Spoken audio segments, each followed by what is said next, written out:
everyone, and thank you for listening to my presentation. My name is Jolene Fantony, and I chose Fenway Health Center in Boston for my final project. One of the financial statements that I was reviewing also had an affiliate, a Fenway Community Realty Corporation. I did not include any of the Fenway Community Realty Corporation data for my analysis. I really wanted to just understand this particular healthcare system and compare it to some of the metrics that we've learned about in class. Thank you again for listening. I chose Fenway Health because although I live and work in the Boston area, I have never heard of Fenway Health. Fenway Health was founded in 1971 and now offers exceptional outpatient health services to members of the LGBTQ community and their family members. Fenway Health has services in 3 Boston locations. They're located on Boylston Street, Berkeley Street, and there's an HIV research center on Neelan Street in Boston. They primarily offer primary care services. It's considered patient-centered medical home services, which is an exceptional primary care model focusing on care coordination. Other services from Fenway Health include behavioral health, dental and vision services, pharmacy services. They have 2 central pharmacies, violence recovery, research, women's health programs, transgender health programs, a violence recovery program, a substance abuse treatment center, and additional research on the aging LGBT community.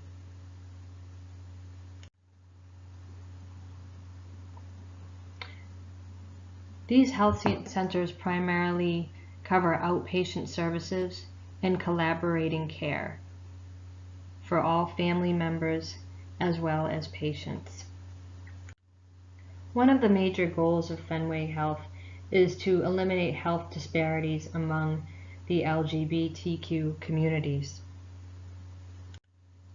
Fenway Health was also originally founded by Northeastern students. And now this healthcare system continues to thrive. What I found most interesting in some of the research I've done on this health center is the many fundraising events that they have and their ability to raise tremendous funds towards research and free care for their patients. It was just very impressive to look at the specific events they do.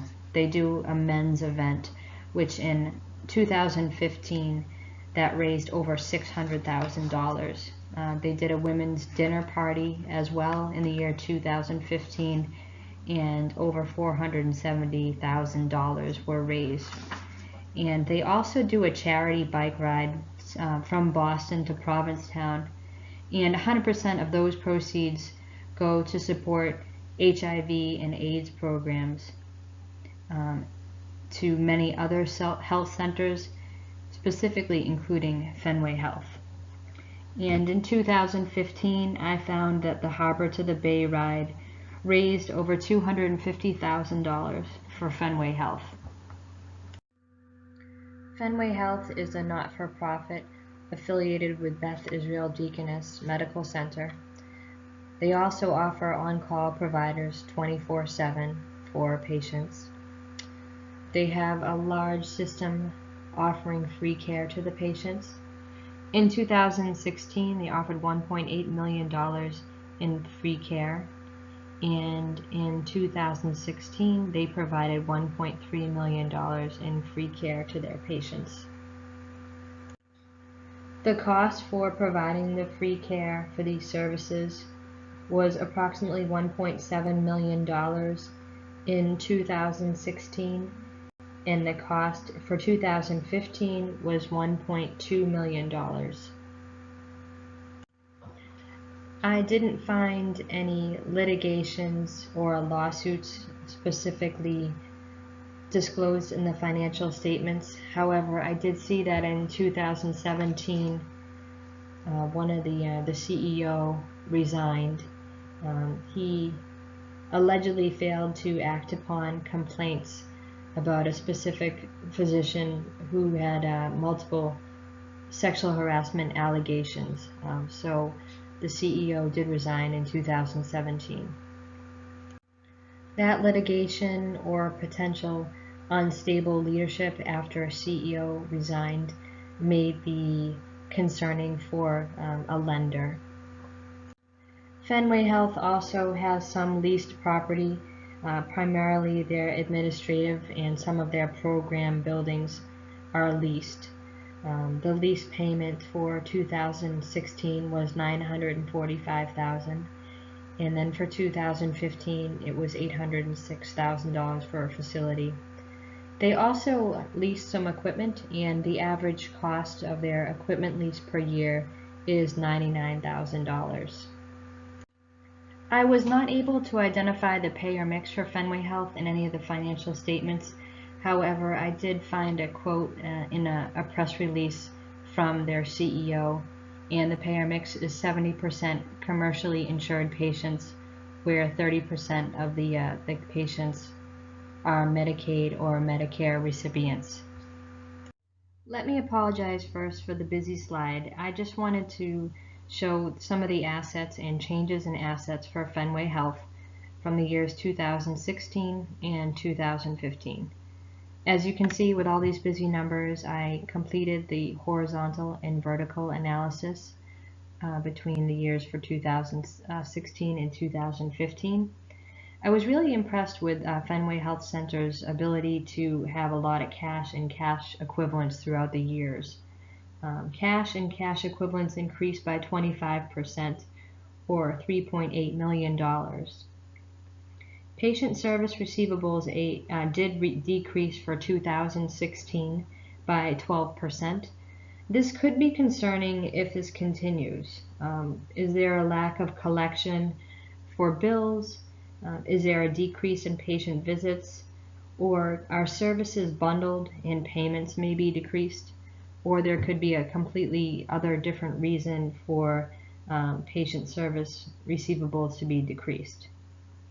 Accounts receivable for pharmacy increased by 40%.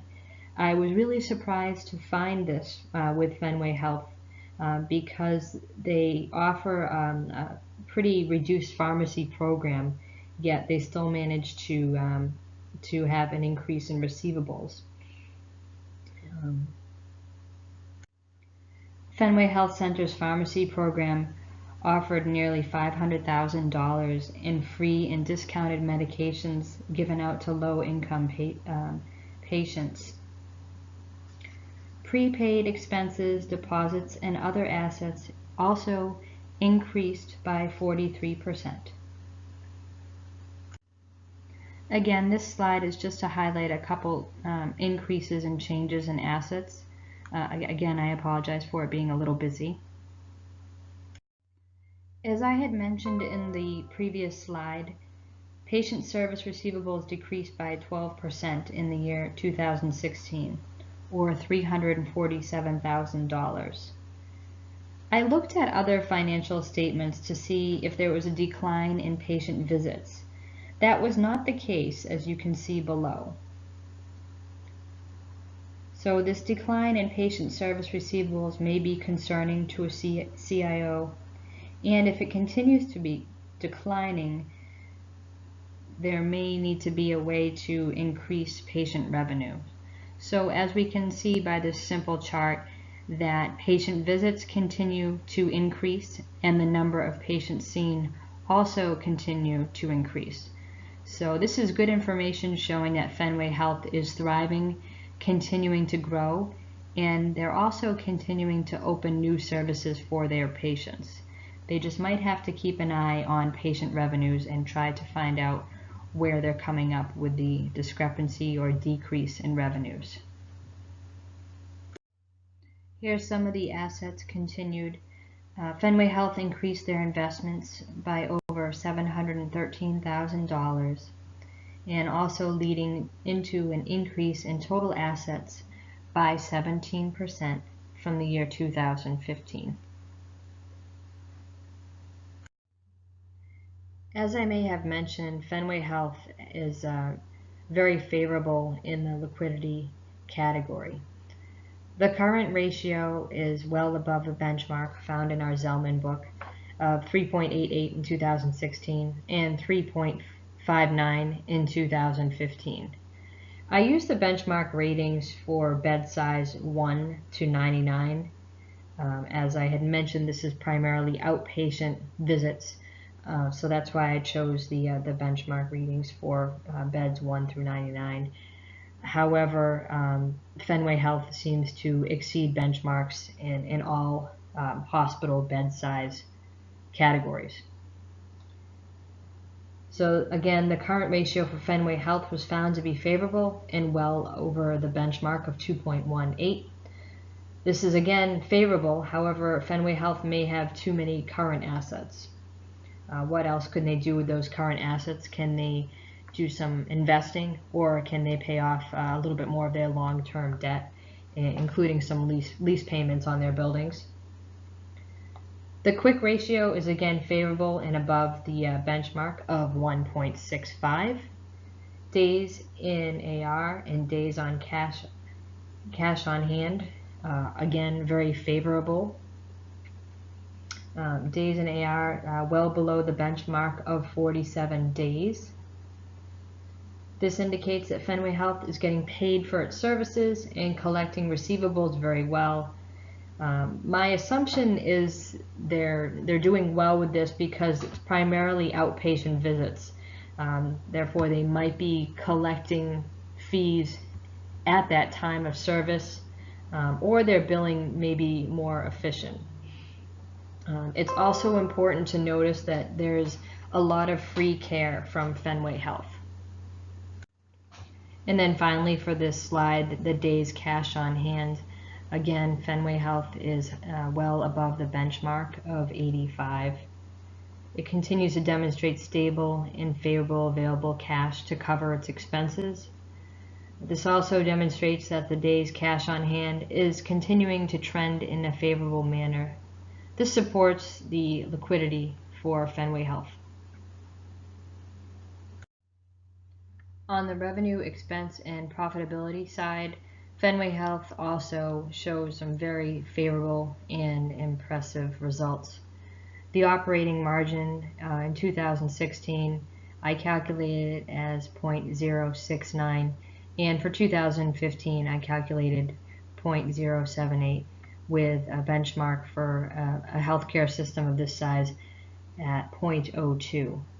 So Fenway Health shows a favorable outcome, proving that operating expenses are offset by total operating revenues. And then we get to the salary and expense as percentage of operating expenses. We learned in class that this can often be a concern for the healthcare industry, can be very high. So the benchmark again for Fenway Health should be below 40%, and we see Fenway Health getting close to that number.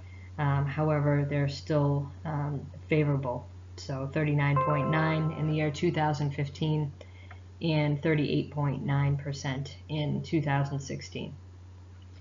And then finally, the return on total assets. This should be above a benchmark of 4%. Fenway Health also shows a favorable position in return on total assets, and this may be due to successful operating revenues. So again, we see Fenway Health very favorable for revenue, expense, and profitability. I wasn't able to figure out how to do operating revenue per adjusted discharge because again, the numbers I received were based on patient visits, and when I tried to calculate this, didn't quite make sense with the numbers in our book. So it's probably something that I would need to figure out. So that's not something that I analyzed for Fenway Health in this case. I found the age of plant ratio to be unfavorable for Fenway Health. However, the data was retrieved off of a different financial statement on Fenway Health's website, so I'm hoping that the numbers that I have are accurate. But for year 2016, I calculated this to be 11 years, and for the year 2015, I calculated this to be 13 years. The benchmark is 10.41, or almost 11 years. So we're close to benchmark, but slightly over. The long-term debt to net assets ratio was also favorable for Fenway Health. The industry benchmark states that this value should be below 0.18, and in 2016 I calculated this ratio to be 0.0119, and for 2015 I calculated it to be 0.013. So again, these are favorable values, well below the industry benchmark, and this shows that this is favorable to bank lenders.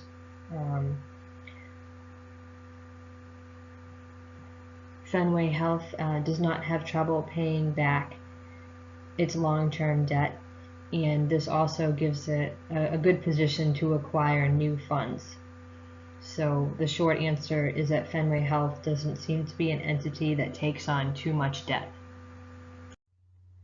Finally, in summary, I found Fenway Health to be a very favorable healthcare center.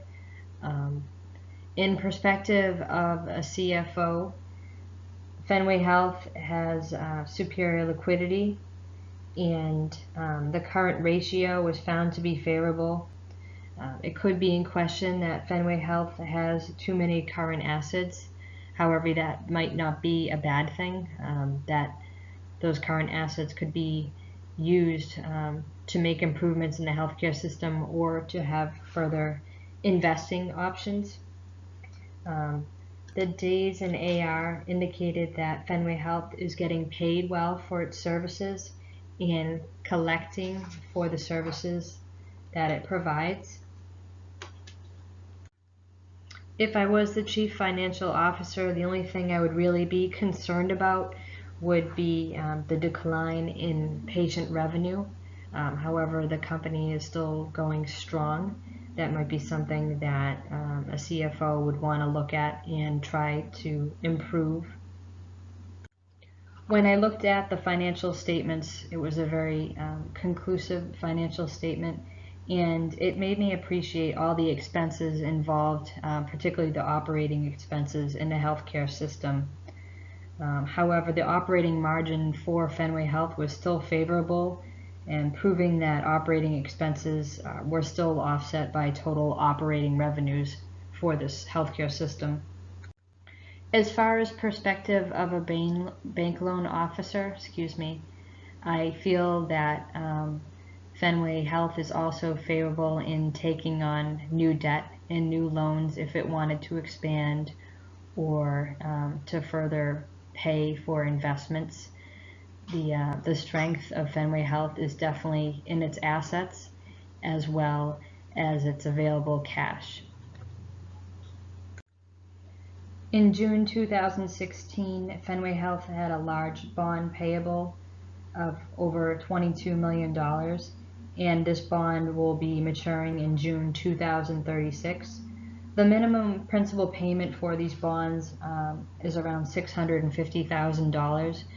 Currently, Fenway Health is very favorable in being able to pay off its long-term debt as well as its leases, and it has plenty of equipment in collateral for any debt.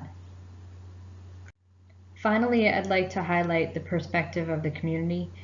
I am very proud that I picked this entity to evaluate. I knew nothing about Fenway Health. I just picked it only because I didn't know anything about it. And now that I've done research, I am even going to consider donating a small amount of money to Fenway Health. I was really impressed by their pharmacy program where they offer free and discounted medications that can be so painstaking for patients to have to pay for medications. Their charity care is just very impressive. Um, their payer mix, I did find about 70% of the patients are commercially insured, and 30% are either covered by Medicaid or Medicare. Fenway Health also offers many free care programs and programs to help patients pay their bills. They actively help patients enroll in Medicaid and Medicare. I was also impressed again to see the various amounts of fundraisers they hold and how the proceeds go directly back to patients and life-prolonging benefits, protections, and services to patients. It was very, very impressive and enlightening. I wanted to thank all of you for listening to my presentation, and I look forward to hearing your discussions and also your feedback. I'm curious to see if any of you had picked a similar type of entity that only provides outpatient services, and if you were able to calculate the operating revenue per adjusted discharge or the operating expenses per adjusted discharge for a similar type of outpatient entity. Again, thank you very much for listening.